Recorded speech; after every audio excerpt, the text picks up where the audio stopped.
in every moment we have the possibility to control where we put our attention. And that becomes the source of nutriment for us, for our thinking, for our way of seeing the world. So if we put our attention into a tree, we get in touch with the nature of the tree, standing there patiently, year after year, growing with the sunlight and the earth and the air, then that becomes what nourishes our thinking. But if we put our attention on images of despair, violence, betrayal, then we water those seeds as well in our consciousness. It is not that it is wrong, but it is what we water, it's what we nourish ourselves with. And we tend to become what we attend to.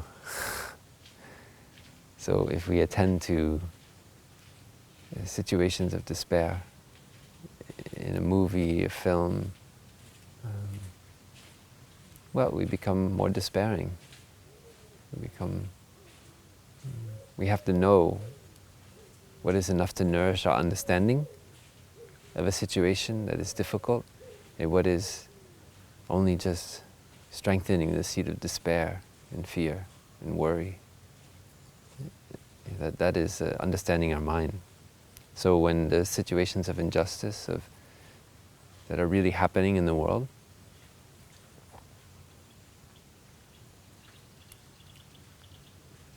we can give our attention to that, to more deeply understand the suffering in ourselves and in Mother Earth.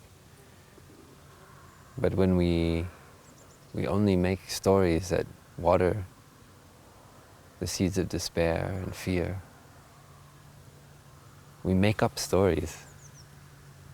We spend our time listening to made-up stories, watching made-up stories on films and movies. And when those stories water those seeds of fear, despair, and sadness in us, well, that is what we will become. So we have to know and accept that. It's not right or wrong, but we have to know that that is what happens.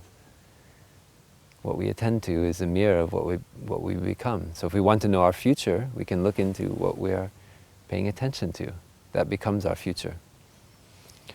And so that is wisdom that is available in the present moment.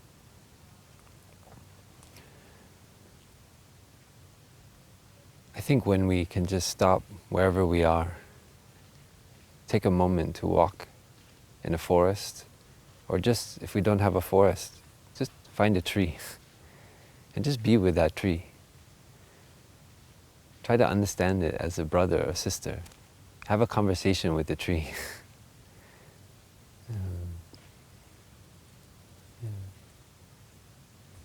We don't need language, human language, to have a conversation with the tree.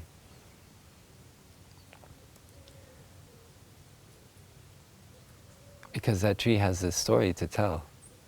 If we look into its bark, its leaves, its branches, its roots, it has a wonderful story to tell of cyanobacteria floating in the ocean, coming together as algae and kelp, and then finding a way to bring that water up from the earth into its leaves, and the leaves transporting the sugars from photosynthesis down throughout the body of the plant.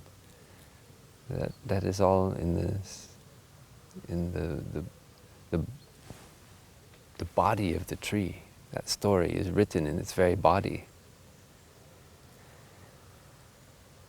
That is the kind of conversation we can have with the tree. And that nourishes us. It helps us to understand our own ancestry, our relationships to that tree, how we learn to be nourished by plants, our ancestors, taking their first steps on land.